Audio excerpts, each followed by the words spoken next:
बादरायणं सूत्रभाष्य कृतौ वन्दे भगवन्तौ पुनः पुनः।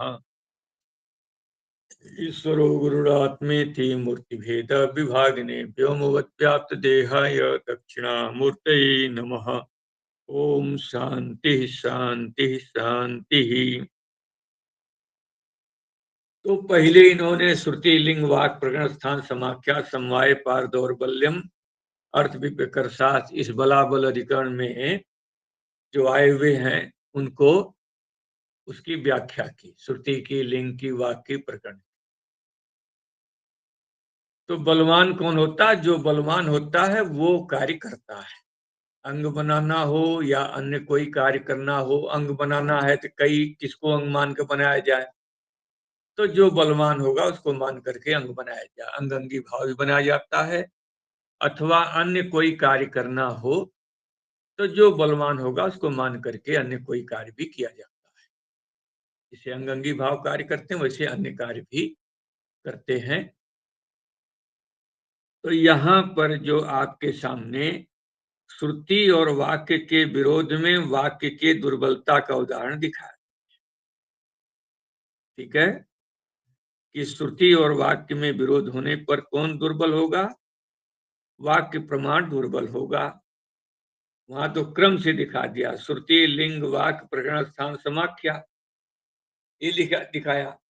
तो श्रुति लिंग से बलवान है, लिंग वाक्य से बलवान है, वाक्य प्रकरण से बलवान है, और प्रकरण स्थान से और बलवान स्थान समाख्या से। लेकिन बीच में ये भी दिखाया जा सकता है कि श्रुति जो है वाक्य से बलवान है, श्रुति सबसे बलवान है, श्रुति प्रकरण से बलवान है, श्रुति वाक्य से बलवान है, प्रकरण से बलवान है, सबसे बलवान है। ठीक ने? ऐसे लिंग जो है केवल वाक्य से ही नहीं बलवान है, वाक्य से बलवान है, प्रकरण से भी, स्थान से, समाख्या सबसे बलवान है। तो यहाँ पर श्रुति और वाक्य का निरूपण चल रहा है। श्रुति का प्रसंग आ जाए और वाक्य का प्रसंग आ जाए तो किसको मान करके कार्य करना चाहिए। ठीक है, यहाँ पर अब देखो, यहाँ पर जो है किसको मान करके कौन किसके साथ जो है, देखिएगा यहाँ पर क्या है। तो इसका नियम चल रहा है, तो कह रहे हैं श्रुति वाक्य विरोधे वाक्य दौर्बल्य उदाहरणम। प्रकृति में क्या है? श्रुति वाक्य का विरोध हो तो वाक्य दुर्बल होता है, वाक्य में दुर्बलता होती है। दौर्बल्य लिखा है, दौर्बल्य कहिए अथवा दुर्बलता कहिए, वाक्य में दुर्बलता आती है। इसका उदाहरण दिखा रहे हैं। क्या दिखा रहे हैं? कि तपते पैसी दधी आने, तप्त दूध में क्या डाल रहा है? दधी को डालता। सा वैसुदेवी अमीक्षा, कहते हैं वो क्या है? वैसुदेव की अमीक्षा है। वाजिभ्यो वाजिनम, और वाजी, यह देखिए पहला शब्द वाजी देवता बोधक है, कल हम बतला चुके हैं। वाजिभ्य में जो वाजी शब्द आया वो देवता का बोधक है। और वाजिनम शब्द जो है ये किसका है? जो छेने के बाद जो पानी बचता है, छेने को तो अमीक्षा शब्द से कहा जा रहा है, और जो पानी उसमें बचता है उसको वाजिन शब्द से कहा जाता है। ठीक, और विश्वदेव, ये जो विश्वदेव जो है, विश्व विश्वदेव क्या है? देवता है, याग का देवता है।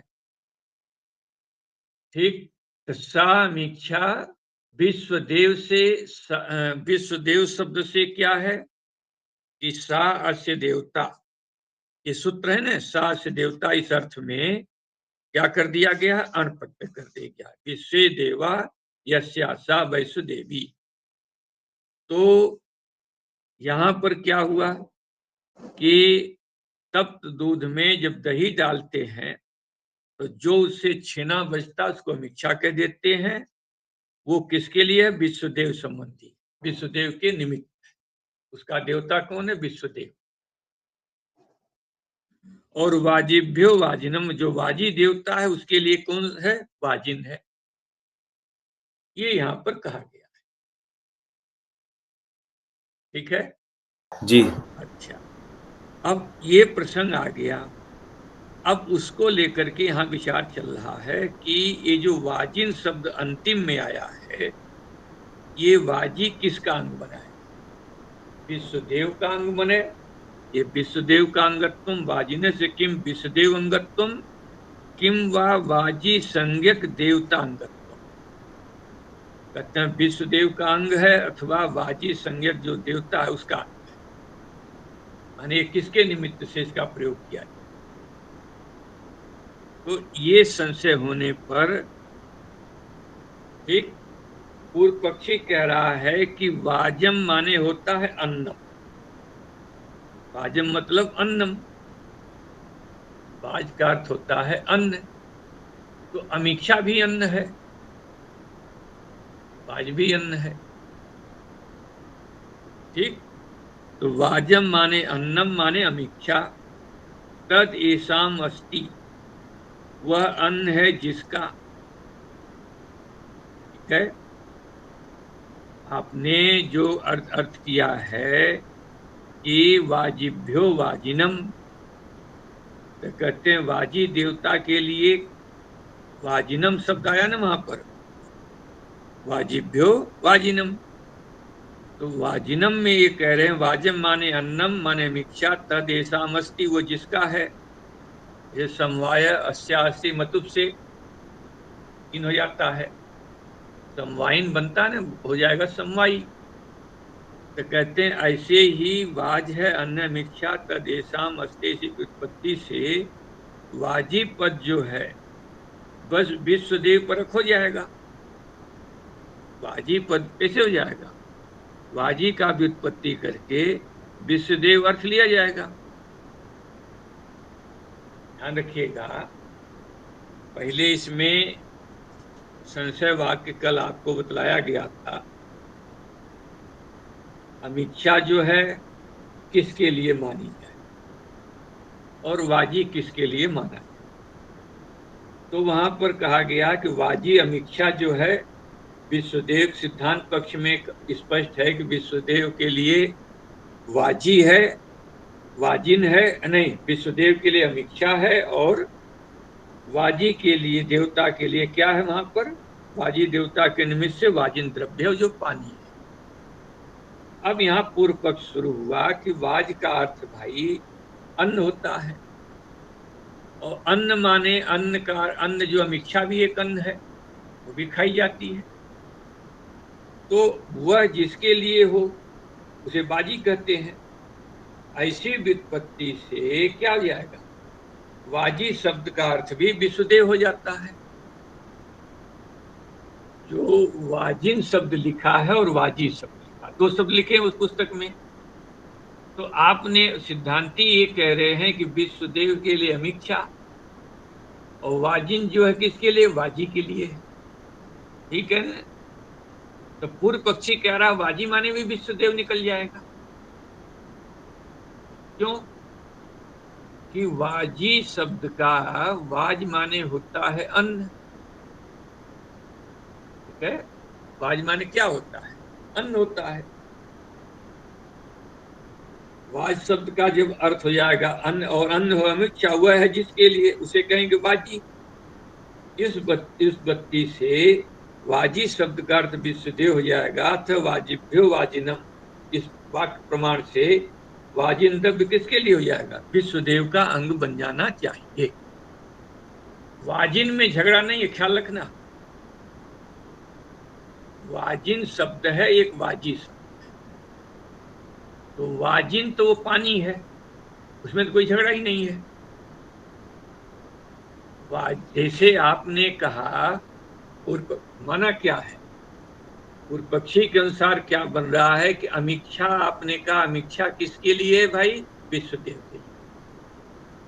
अब वाजिन को ये विश्वदेव के लिए नहीं मान रहे हैं, वाजिन को ये विश्वदेव के लिए नहीं मान रहे हैं। ये कह रहे हैं वाजिन जो पानी वाला पदार्थ है वो वाजी नामक देवता है। अब ये वाजी नामक जो देवता है, यहां पर जो है क्या हो जाएगा? तो ये वाजी पद जो लिखा है उस वाजी पद पर ही आपको ध्यान देना है। तो पूर्व पक्षी कह रहा है कि जैसे अमीक्षा विश्वदेव के लिए अंग बनी है, वैसे ही वाजिन भी क्या है, विश्वदेव का ही अंग है। कैसे? तो कह रहा जो वाजी पद लिखा ना, एक वाजिन है एक वाजी है, तो उस वाजी पद को पूर्व पक्षी पकड़ रहा। वाज माने अन्न, अन्न माने अमीक्षा। ठीक है, तो अमीक्षा है किसके लिए? विश्वदेव के लिए। तो वाजी का अर्थ हो गया, क्या हो गया? विश्वदेव अर्थ हो गया। यही बात को पकड़नी है आपको। वाजी का अर्थ करना है क्या पूर्व पक्षी के अनुसार? विश्वदेव करना है। कैसे होगा? कहते हैं वाज माने अन्न होता है, अन्न माने अमीक्षा है, तो अमीक्षा आप सिद्धांति ने किसके लिए कहा है? विश्वदेव के लिए कहा है। भाई विश्वदेव के लिए आपने स्वयं कहा है कि यहां पर क्या कहा आपने कि सा वैश्वदेवी अमीक्षा। आपने कहा विश्वदेव के निमित्त क्या है? वो अमीक्षा है। तो पूर्व पक्षी कह रहा है कि यहाँ जब विश्वदेव के लिए अमीक्षा जैसे है, वैसे यहाँ वाजी शब्द से भी वही अर्थ निकल रहा है। वाज माने अन्न माने अमीक्षा, वो अमीक्षा है किसके लिए? विश्वदेव के लिए। तो उसी विश्वदेव के लिए क्या है? क्या हो जाएगा? वाजिन भी हो जाएगा। माने घूम फिर करके ये कर पूर्व पक्षी निकाल रहा है कि विश्वदेव के लिए ही अमीक्षा है, विश्वदेव के लिए वाजिन। जी, दोनों का अन्वय दोनों का अन्वय जो है विश्वदेव में जा रहा है, ऐसा पूर्व पक्षी कह रहे हैं। पहले वाले में जो है स्पष्ट ही लिखा सा वैश्वदेवी अमीक्षा, वहां कोई झगड़ा नहीं। वह अमीक्षा जो है कैसा है? विश्वदेव संबंधी है, विश्वदेव के निमित्त से है, उसमें तो कोई झगड़ा नहीं। ये जो वाजिभ्यो वाजिनम लिखा है, तो ये जो वाजिब पद दिया है, ये वाजिब पद का अर्थ क्या विश्वदेव से पृथक कोई पदार्थ देवता माना जाए, अथवा विश्वदेव का ही विश्वदेव, वाजी का अर्थ विश्वदेव ही है ऐसा माना जाए? यही झगड़ा चल। तो पूर्व पक्ष से कहा गया कि वाजिभ्यो जो लिखा वहां वाजी शब्द का भी अर्थ विश्वदेव ही। तो विश्वदेव अर्थ जब निकल जाएगा, तो विश्वदेव अर्थ निकल जाने से क्या निकल जाएगा? कैसे निकल रहा अर्थ? कहते हैं वाज माने अन्नम, अन्नम माने अमीक्षा। ठीक है, वो अमीक्षा है जिसके लिए, वो अमीक्षा किसके लिए? विश्वदेव के लिए है। तो मतलब वाजी का अर्थ भी निकल गया क्या? विश्वदेव। तो विश्वदेव के लिए क्या हो जाएगा? वाजिन को जल वाला विभाग हो गया। ठीक, माने वाजी पद का ही झगड़ा चल रही है। वाजी से स्वतंत्र कोई देवता लिया जाए तो वाजी की व्युत्पत्ति करके क्या है? विश्वदेव अर्थ ले लिया जाए। अगर वाजी पद का विश्वदेव अर्थ हम ले लेते हैं तो फिर तो क्या है? विश्वदेव के लिए पहले जो लिखा सा वैश्वदेवी अमीक्षा, वहां तो विश्वदेव के लिए अमीक्षा हो ही गई। वाजिभ्य वाजिनम से वाजी माने भी विश्वदेव हो गया, विश्वदेव के लिए क्या वाजिन भी हो गया। तो एक ही देवता के लिए क्या हो गया? दोनों पदार्थ हो गए। अगर दोनों पदार्थ हो गए तो उसमें जहां एक ही देवता के लिए दो पदार्थ होते तो वहां विकल्प मानना पड़ता है। कभी आग अमीक्षा से कर लो, कभी आग वाजिन से कर लो, और जब विकल्प मानोगे तो 8 दोष भी आ जाएंगे। मीमांसा में झगड़ा है, ऐसे दोष आप जानते ही हैं। तो ये पूर्व पक्षी वहां पर इस दृष्टि से शंका कर रहा है। तो आपको पूरा ध्यान किस पर देना? वाजी शब्द पर ध्यान देना। चलें आगे, अब लगाओ पंक्ति।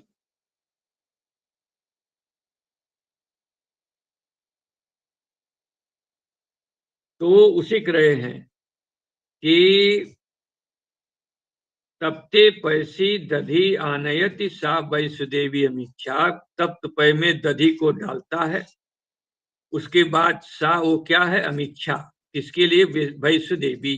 वो अमीक्षा जो है विश्वदेव के निमित्त से है। और वाजिभ्य वाजिनम, और वाजी देवता के लिए वाजिन है। ठीक, अब इसमें संशय, ये तो हुआ सिद्धांत पक्ष। अब जो संशय का विचार शुरू हुआ, तत्र वाजिनस्य किम माने देखो अमीक्षा के लिए झगड़ा नहीं है, ध्यान रखिएगा। वाजिन के लिए झगड़ा चला। किम वाजि तत्र वाजिनस्य किम विश्वदेव अंगत्वम। कहते हैं वाजिन ये जो है पानी वाला जो भाग है, ये क्या विश्वदेव का अंग है, विश्व देवता के लिए है। किम वा वाजी संज्ञक देवता अंगत्वम। वाजी संज्ञक कोई देवता का अंग है यदि संशय, ऐसा संशय होता है। वाजी संज्ञक कोई देवता है, अन्य देवता है, माने विश्व देव से पृथक कोई अन्य देवता है। तो पूर्व पक्षी कह रहा वाजम माने अन्न, वाजम का अर्थ किया अन्न। अन्न का अर्थ बोले कि जो खाया जाता है, अमीक्षा भी खाई जाती है, अमीक्षा। तो वाजम का अर्थ उसने कर दिया अमीक्षा। तद एसाम अस्ति, वो अमीक्षा है जिसकी। तो पीछे क्या सा वैष्णदेवी अमीक्षा, अमीक्षा किसके लिए, विश्वदेव के निमित्त से है। तो वाजी पद से विश्वदेव परत्वाद, कहते हैं वाजी पद भी क्या हो गया, विश्वदेव का बोधक हो गया।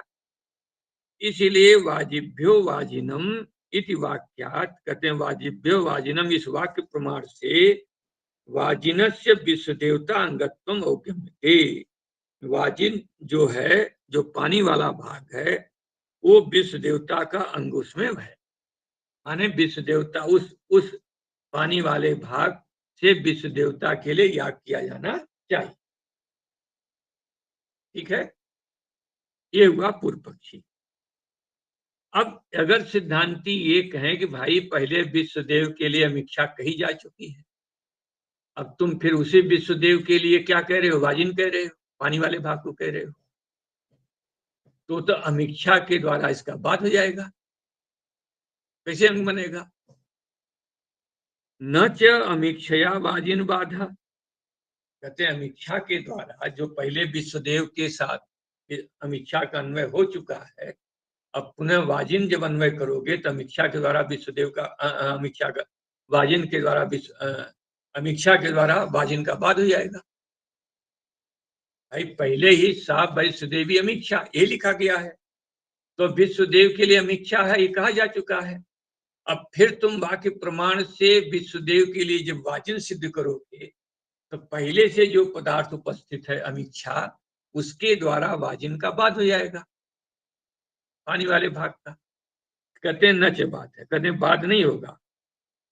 जब मीमांसा में एक नियम है कि एक ही साथ अगर दो पदार्थ प्राप्त हो जाए तो उनका बाद नहीं माना जा सकता, बल्कि विकल्प माना जाता है। यह क्या है, यह ये जवैर्वा, यव से याग करो अथवा जव से याग करो। ठीक, तो कहते हैं किंतु तया, कहने न बाध है, बाध किंतु तया स विकल्प, तया माने अमीक्षया स, अमीक्षा के साथ, अमीक्षया स विकल्प, अमीक्षा के साथ वाजिन का क्या जाएगा, विकल्प। अथवा समुच्चय वा, विकल्प मानने में तुम अष्ट दोष लाओगे तो समुच्चय कर लेंगे, दोनों से करेंगे। विकल्प मानते हैं जहां पूर्व मीमांसा में विकल्प मानते हैं वहां 8 दोष होता है। यजेत यवैर्वा, ठीक है। तो जहां विकल्प मानते हैं और संग्रह में आप पढ़ी आए हैं वहां पर 8 दोष होगा। तो अगर सिद्धांती कहेंगे भाई विकल्प माने, आप बोले समुच्चय मान लो बाबा जी, समुच्चय मान लो, ठीक है। सोमेन यजेत, जैसे सोमेन यजेत के स्थल पर क्या है, सोम लता विशिष्ट जो याग है उसके द्वारा एक ही प्रधान वहां प्राप्त होता है, वहां विशिष्ट का विधान मानते हैं, उभय का विधान नहीं मानते हैं। ठीक है, तो कहते हैं यहां पर समुच्चय वा, वहां समुच्चय मान लिया जाएगा। इति प्राप्ते सिद्धांत, पूर्व पक्ष आया समझ में। हाँ ज्योतिर्मयानंद जी, अब आप मीमांसक हो, वेदांती नहीं हो। देखो कभी कभी आप नैयायिक हो जाते हो, कभी कभी व्याकरणी हो जाते हो, अब आप मीमांसक, तो मीमांसा के पाठ पढ़ रहे हो, तो मीमांसा के ग्रंथ जो हैं, हम सोच रहे थे कि ढूंढ करके आपको अधिकरण विस्तार वाला अधिकरण। तो जैमिनी न्यायमाला हम देख रहे हैं तो वहां पर विस्तार नहीं दिया है, संक्षेप दिया है। एक और पुस्तक है हिंदी वाली, उसको और देखेंगे, यहाँ से आपको बतला सकें, थोड़ी हिंदी में आप लोग समझ पाओगे, तो पुस्तक ढूंढ के देखेंगे उसमें। आइए, इति प्राप्ते सिद्धांत, ऐसा प्राप्त होने पर सिद्धांत कह रहे हैं, न तावद वाजिनस्य विश्वदेव अंगत्व। कहते हैं आप वाजी को जो है, वाजी को जो है, वाजिन जो पदार्थ है, उसको विश्वदेव का अंग नहीं बना सकते।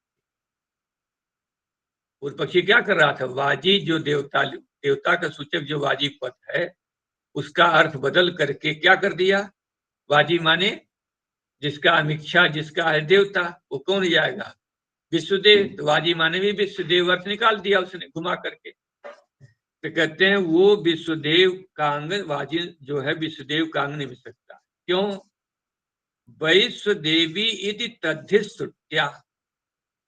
अब विश्वदेव धन क्या है, सा अस्य देवता, सूत्र क्या है, लघु में आया हुआ है, सा अस्य देवता, लघु सिद्धांत कौमुदी में है ये सूत्र, तद्धित प्रकरण में।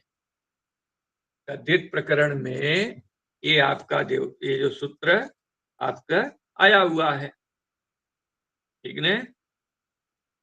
अब आपकी पुस्तक तो अलग है, हमारी पुस्तक अलग है,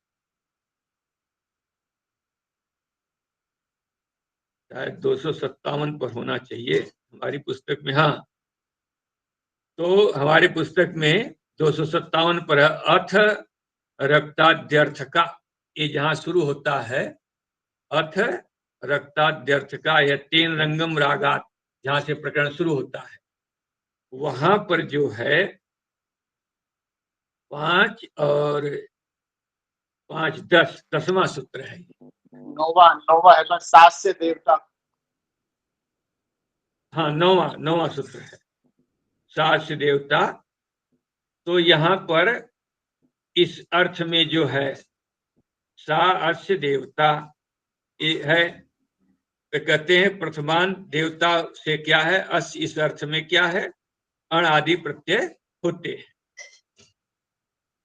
ठीक, ये ख्याल रखना, ये देवता शब्द क्या होता है, देवता बोली कि देवता बोला, हाँ, देवता स्त्री है, बोली होगा। देवता संस्कृत में ये देवता स्त्रीलिंग वाचक है, और हिंदी में क्या है, पुल्लिंग है, ठीक है जी। और आत्मा में उल्टा हो जाता है, आत्मा जो है संस्कृत में पुल्लिंग है और हिंदी में स्त्रीलिंग है, आत्मा जाति है, ठीक है। ये जो संस्कृत के सारे हिंदी सीखते हैं उनके गड़बड़ हो जाता है उनको वो बड़ी दिक्कत होती है। तो आत्मा पुल्लिंग है संस्कृत में, और हिंदी में क्या है, स्त्रीलिंग में प्रयोग होता है, आत्मा जाति, आत्मा चली गई।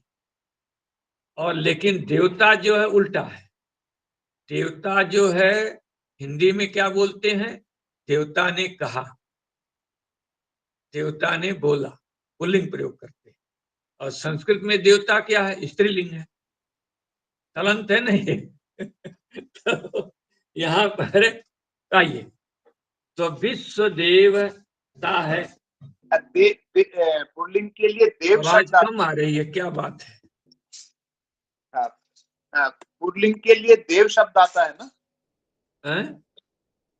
पुल्लिंग के लिए देव कहेंगे और स्त्रीलिंग के लिए देवता, ऐसा है समझिए। ऐसा है कि देव शब्द तो पुल्लिंग में प्रयोग हो जाता है, देवा ऊंचू, वहां तो पुल्लिंग हो जाता है, लेकिन देवता तलंत होने पर क्या है, ये स्त्रीलिंग हो जाता है। हाँ, आइए, तो विश्व देव इति तद्धित श्रुतिया, तद्धित श्रुति कौन लेंगे, साहस्य देवता, इस श्रुति से विश्वदेव से अण कर लेना बन जाएगा वैश्वदेव, स्त्रीलिंग की व्याख्या में वैश्वदेवी, ठीक है।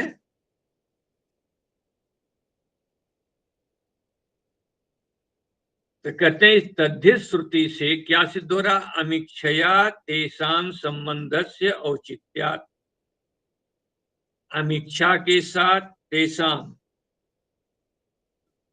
ठीक है, विश्वदेवा, ठीक है। यहां पर क्या लिखा है? विश्वास देवता, विश्वे देवा यस्या सा वैश्व देवी, ऐसा करना। विश्वे देवा यस्या सा वैश्व देवी,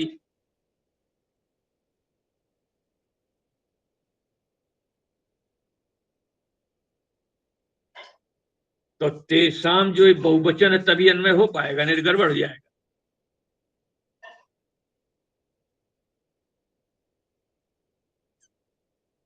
विश्वे देवा यस्या सा वैश्वदेवी, विश्वे देवा बहुवचन है, तेषाम से वो विश्वदेव बहुत हो जाएंगे। कहते हैं उनका संबंध अमीक्षया तेषाम संबंधस्य, तेषाम माने जो विश्व देवता बहुत से हैं, ठीक, उनसे संबंध को मानना उचित होने से, उचित क्यों है? तो करें अस्या इति सर्वनामार्थे, कहते हैं जो अस्या है, अस्या अर्थ में सा अस्य देवता, कहते हैं अस्या जो सर्वनाम से तद्धित से स्मृतत्वात्, तद्धित की स्मृति की गई है, और सर्वनामनश्च सन्निहित विशेष समर्पकत्वात्, कह रहे हैं वहां पर अस्य शब्द आया है, अस्य से सा अस्य देवता, प्रातिपदिक ग्रहणे लिंग विशिष्टस्यापि ग्रहणे, ग्रहण एक परिभाषा ने, प्रातिपदिक ग्रहणे, अरे भाई गीता में सब जगह स मोक्षम आपनोति, स मोक्षम आपनोति से कह दिया, स मुक्ति आपनोति। अब स से पुल्लिंग है, माने कि आदमी को मुक्ति मिलेगी, स्त्री तो गई भाड़ में।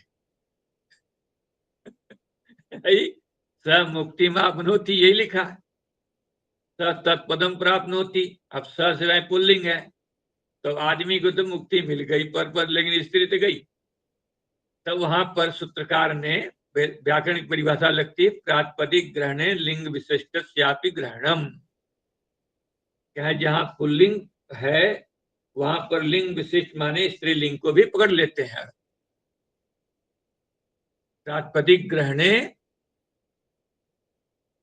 प्रातिपदिक ग्रहणे क्या प्रातिपदिक ग्रहणे तद विशिष्टस्यापि ग्रहणम, उससे विशिष्ट प्रातिपदिक ग्रहण से उसका जो विशिष्ट है, हाँ प्रातिपदिक ग्रहण लिंग विशिष्ट श्यापि ग्रहण, लिंग सब प्रातिपदिक ग्रहण लिंग विशिष्ट श्यापि ग्रहण। अब भूलने का काम बुढ़ापे में आना शुरू हो गया।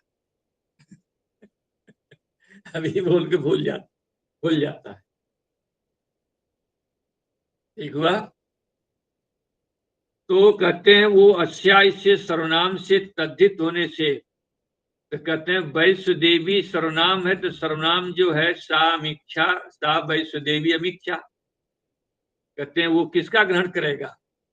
जो ठीक साध में है, सन्निहित में है, सर्वनामनश्च सन्निहित विशेष समर्पकत्वात्, तो कहते हैं तद्धित सर्वनाम से जो अश्यास कहा गया है सास देवता में, और वो सर्वनाम सन्निहित का समर्पक होता है, इसलिए अमीक्षा या सुतत्वेन तद्धित वाच्यत्वात्, अमीक्षा ही श्रुति में जो कहा गया, वैश्व देवी में जो तद्धित प्रत्यय लगाकर श्रुति ने किसको ग्रहण कर लिया? अमीक्षा का ग्रहण कर, तो वैश्व देवी के लिए अमीक्षा हो गया, ठीक, वैश्व देवी के लिए क्या हो गया? अमीक्षा सिद्ध हो गया।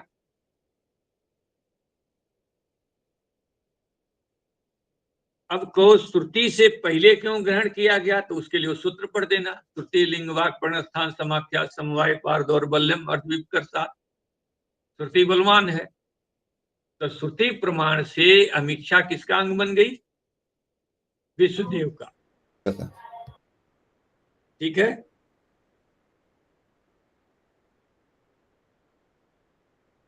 आई बात समझ में? तो जब ये हो गया, अब वाजिभ्यो वाजिनम से जो तुम व्युत्पत्ति कर रहे हो वाक प्रमाण से, तो श्रुति प्रमाण से जब एक का अन्वय हो गया तो वाक्य प्रमाण से पुनः वाजी शब्द का मिथ्या अर्थ करके विश्वदेव अर्थ करके वाजिन का अन्वय आप नहीं कर सकते हो। अच्छा, क्यों? कि श्रुति और वाक्य में विरोध होने पर श्रुति किसको माना गया? श्रुति को बलवान माना गया है।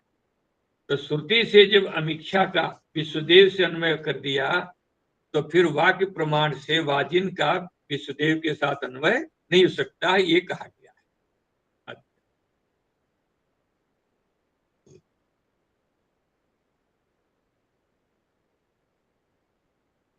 अब इससे उसी को आगे लिख रहे हैं यहां पर, एवं च न विकल्प समझो कल्प कल्प्यो, कहते अब जब उसका अन्वय हो गया तो ये विकल्प समुच्चय क्यों कल्प नहीं हो सकता है? क्योंकि श्रुति बलवान है, तो श्रुति बलवान है तो श्रुति से जब अमीक्षा जो है किसका अंग बन गई? विश्वदेव का। अब वाक्य प्रमाण से आप जो है वाजी शब्द का विश्वदेव अर्थ करके, वाजी शब्द का विश्वदेव अर्थ करके वाजिन का पुनः विश्वदेव से अन्वय करना चाह रहे थे, उसका वो बात हो जाए। वाक्य प्रमाण से उसका अन्वय नहीं सकता है। तो जब अन्वय नहीं हो सकता है तो फिर वहां विकल्प और समुच्चय का कोई प्रसंग आया ही, वहां विकल्प और समुच्चय का कोई प्रसंग नहीं आया। विश्वदेव संबंधी अमीक्षाया वाजिन आकांक्षा भाव।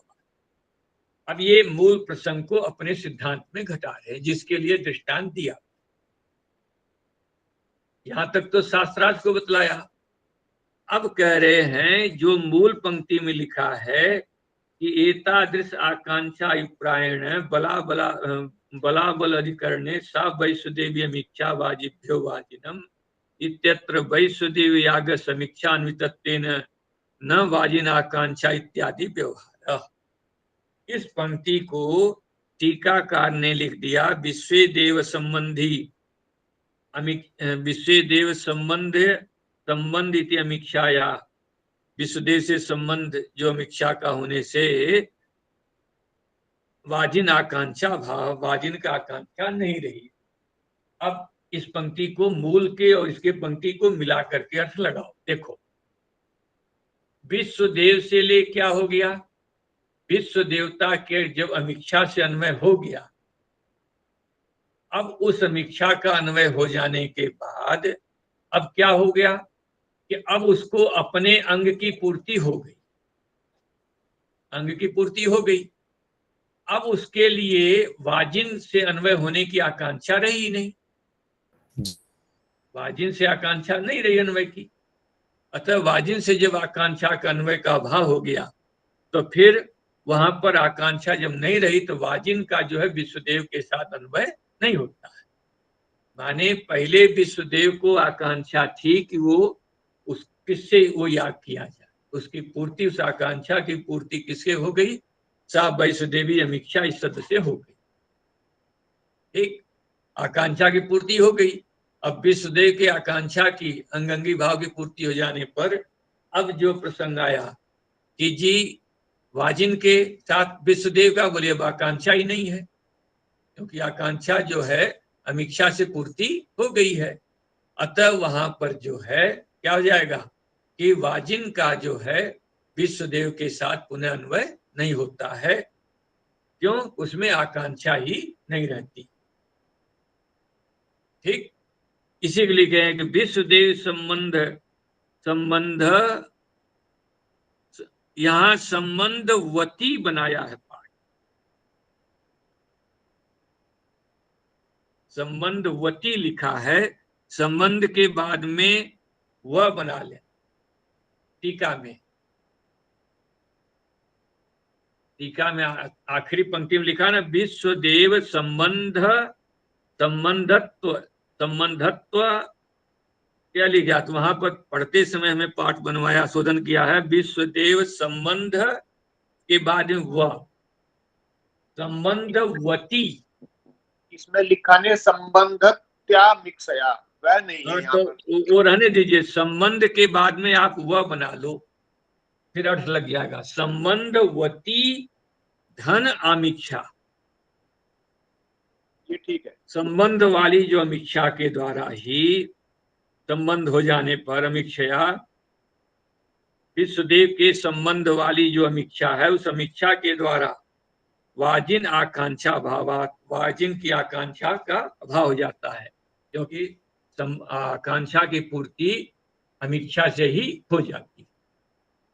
बिला पाठ ठीक है। अच्छा,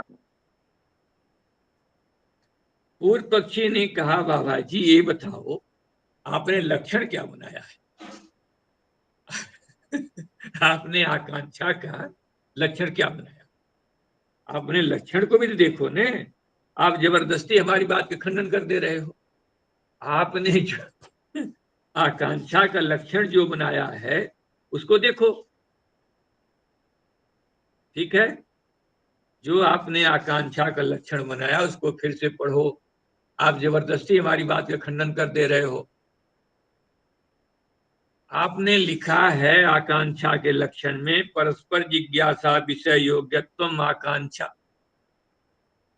परस्पर जिज्ञासा विषयत्व योग्यत्व, योग्यत्व लिखा है। तो आपने जो हमारी बात का खंडन किया, परस्पर जिज्ञासा विषयत्व को मान करके खंडन किया। भाई विश्वदेव को और आकांक्षा में परस्पर जिज्ञासा विषयत्व है, अतः वहां जिज्ञासा विषयत्व हो जाने से विश्वदेव के लिए जब आकांक्षा अमीक्षा का अन्वय हो गया तो आकांक्षा खत्म हो गई। अतः वाजिन के साथ विश्वदेव का अंग नहीं, वाजिन के साथ जो विश्वदेव का अन्वय नहीं होगा, यही कहा आपने। स्वामी जी, विश्वदेव में भी आकांक्षा है और अमीक्षा और बाजिन में भी आकांक्षा है। भाई विश्वदेव का आपने तद्धित श्रुति से सा अस्य देवता शुद्धि से तद्धित प्रत्यय किया है, और वो जो सा पद है वो किसका तद्धित श्रुति में जो आया है वो किसको ग्रहण करेगा? समीपवर्ती ग्रहण करेगा। समीप में है अमीक्षा, तो अमीक्षा का किससे अन्वय हो गया? विश्वदेव से अन्वय हो। तो विश्वदेव से जब अमीक्षा का अन्वय हो गया, अब विश्वदेव के साथ वाजिन का अन्वय नहीं होगा, यही आपने कहा। क्योंकि विश्वदेव को आकांक्षा, विश्वदेव को अमीक्षा की जरूरत है, अमीक्षा को विश्वदेव की जरूरत है, हो गई बात पूरी। तो परस्पर जिज्ञासा विषयत्व तो चला गया किसमें? यहाँ पर अमीक्षा में चला गया। ये अमीक्षा और आकांक्षा दोनों शब्द टकरा रहे हैं, ध्यान रखिएगा उस पर। अमीक्षा और आकांक्षा वहां पर ध्यान दीजिएगा, नहीं तो फिर फंस जाओगे। तो अमीक्षा जो है, अमीक्षा का अन्वय किससे हो गया? विश्वदेव से। तो विश्वदेव और अमीक्षा में अंगंगी भाव बन गया। अब विश्वदेव को वाजिन की आवश्यकता नहीं रही, आकांक्षा नहीं रही।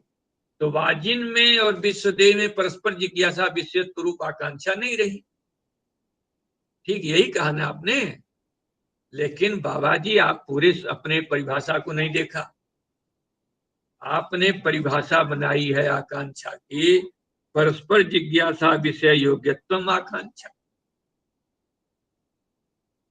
परस्पर जिज्ञासा विषयत्व, परस्पर जिज्ञासा विषयत्व योग्यत्व आकांक्षा, योग्यत्व लिखा है।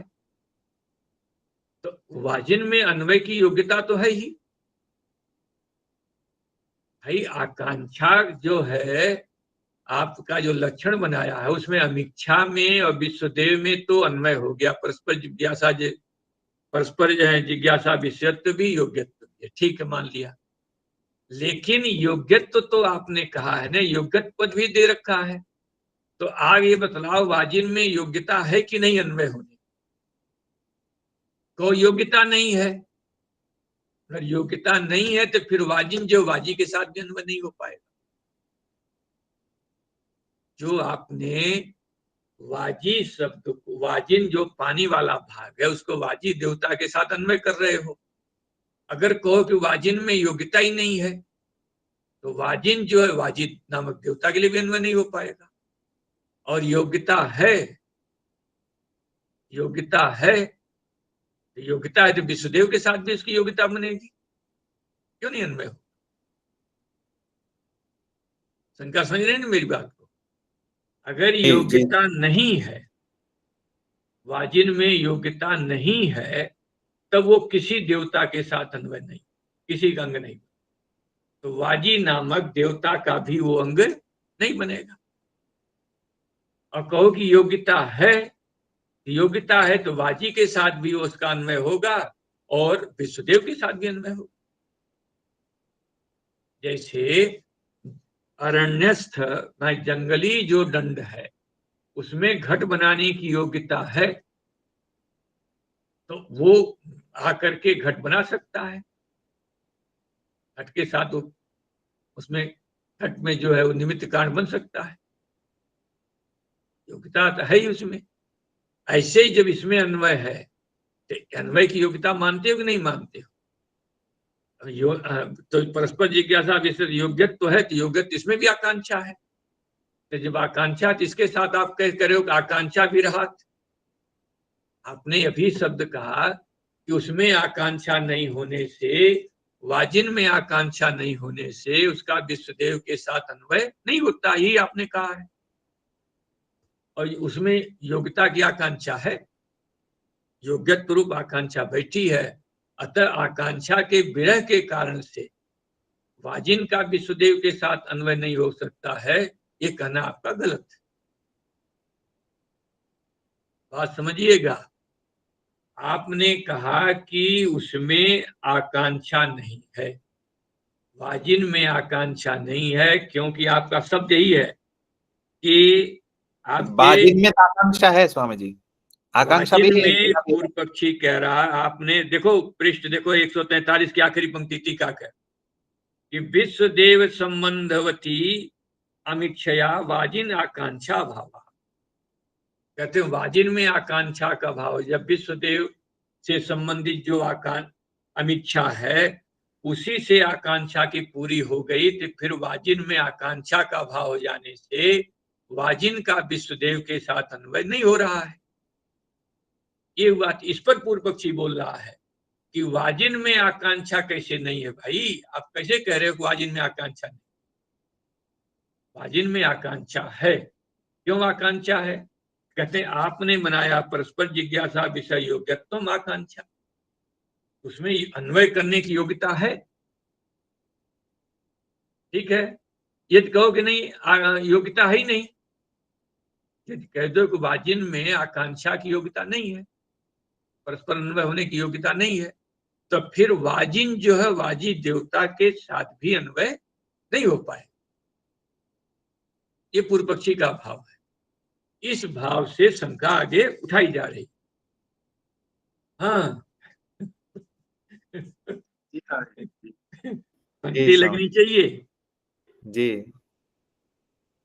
इस शंका को अगले पृष्ठ पर देखो लिख रहे हैं, ननु तत्रापि वाजिनस्य जिज्ञासा विषयतेपि तद योग्यस्त्वम अस्ति। कहते हैं कि उसमें परस्पर जिज्ञासा विषय तो नहीं है भाई, अब जिज्ञासा शांत हो गई, लेकिन उसमें अन्वय की योग्यता तो है ही, परस्पर जिज्ञासा विषयत्व की योग्यता तो है ही। तो जब योग्यता है, यहाँ पूर्व पक्षी उभयतः पासा रज्जु बोल रहा है, उभयतः पासा रज्जु बोलते हैं। बकरी चुगाने वाला देखा कि नहीं? कभी नहीं देखा। क्या है स्वामी जी? बकरी चुगाने वाले जो जंगल में घूमते हैं उनको देखा कभी? पहले जो भेड़ बकरी पालते थे वो जंगल में प्यास लगी, कहां से पानी लेगा? तो जंगलों में कुआं होते थे, तो कुआं होते थे तो उसमें उनके पास एक लंबी डोरी होती थी, एक लोटा होता, तो उसमें ऐसे उस लोटे में वो उसका जो रस्सी बनाते थे, तो इधर से खींचो उधर से खींचो, दोनों तरफ से टाइट हो जाती। इसे बोलते हैं उभयतः पासा रज्जु, दोनों तरफ से उस लोटे को टाइट करती थी और उसमें कुएं में पानी लोटा डाला और खींच लिया। कोई ढंग से बनता था, एकदम सीधा लोटा आता था। देखा कभी? नहीं देखा। गांव में भी बना लेते हैं कभी इस प्रकार से। हाँ, गांव में पहले जो था, पहले तो गांव में ढेकली होती थी, एक ढेकली जो चलती थी, वो उसे भर के बहुत कुआं होता था। वो रहट रहट बोलते थे हमारे यहाँ। नहीं, वो रहट अलग थी। देखो, पहले था एक मोट बोला जाता था, जिसको बैल खींचते थे, चमड़े का होता था मोट। वो बड़ा सा वो होता था, गुब्बारा नुमा, बहुत बड़ा। उसमें पानी भर के बैल खींच के ले जाता था आगे को, और वो मोट बाहर आता था, पानी गिरा देते थे, फिर पीछे लाते थे, फिर भर करके बैल को फिर गिराते थे, तो उससे सिंचाई होती थी। और एक था, जो गरीब लोग होते थे, जिसके पास वो मोट नहीं, उसके पास होती थी ढेकली, लोहे की इतनी बड़ी एक वो होती थी, उसमें नीचे पीछे बना रहता था वो मिट्टी का, और नीचे लाते थे, ऊपर खींचता था वो।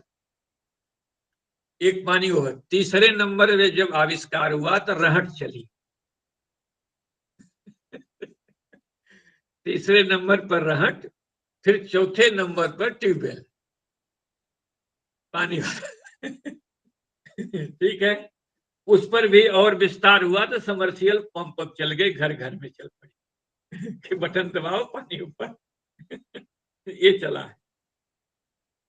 तो यहाँ पर मूल प्रसंग है, पूर्व पक्षी कह रहा, अगर योग्यत्व में दोनों दे रहा, उभयतः पासा रज्जु, कि अगर योग्यता नहीं है ये कहते हो, अथवा योग्यता है ये कहते हो।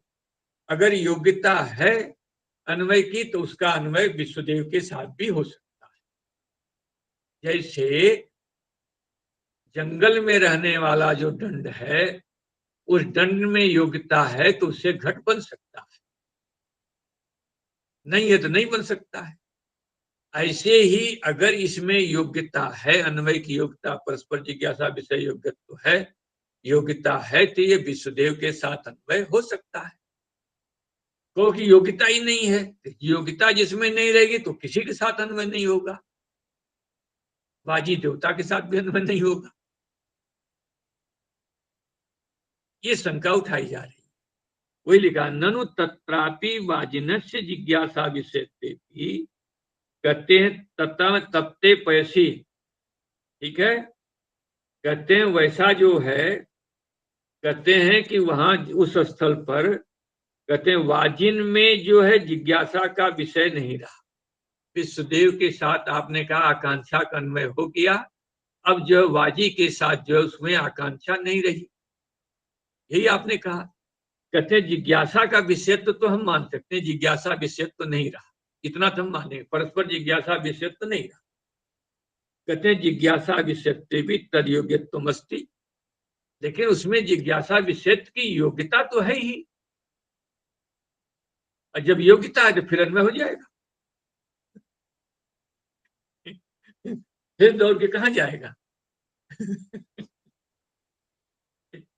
फिर उसके साथ जो है अन्वय हो जाएगा। ये पूर्व पक्षी योग्यत्व अस्ति ही। अब प्रदेय द्रव्यत्व से वाग निरूपित जिज्ञासा विषयता अवच्छेदकत्वात्, कहते हैं उसमें योग्यता है तो भाई उसमें उसका अवच्छेदक बोलना पड़ेगा। आपको पीछे हम बता चुके हैं कि जहां योग्यता होती है उसका अवच्छेदक बतलाना पड़ता है। तो वहां क्रिया कारकत समान विभक्ति प्रतिपाद्यत्व आदि, आप जहां योग्यता जो आई थी वहां पर आपने ये सब बतलाया है, ठीक ने। योग्यत्व जहां है वहां पर क्रिया कारकत्व तो है, या समान व्यक्ति प्रतिपाद्यत्व आदि अवच्छेदक उसको आपने बतलाया है। तो इसमें योग्यत्व है, इसलिए योग्यत्व का अवच्छेदक लाइए। तो कहते हैं प्रदेय द्रव्यत्व याग निरूपित जिज्ञासा विषयता अवच्छेदकत्वात्, कहते हैं प्रदेय द्रव्यत्व, कहते हैं याग निरूपित जिज्ञासा विषयता का अवच्छेदक क्या मानेंगे? प्रदेय द्रव्यत्व माने, मोटी भाषा में समझ लो, माने जो देने वाला पदार्थ, प्रदेय माने देने के योग्य, जो द्रव्य है उसमें द्रव्यत्व रहेगा।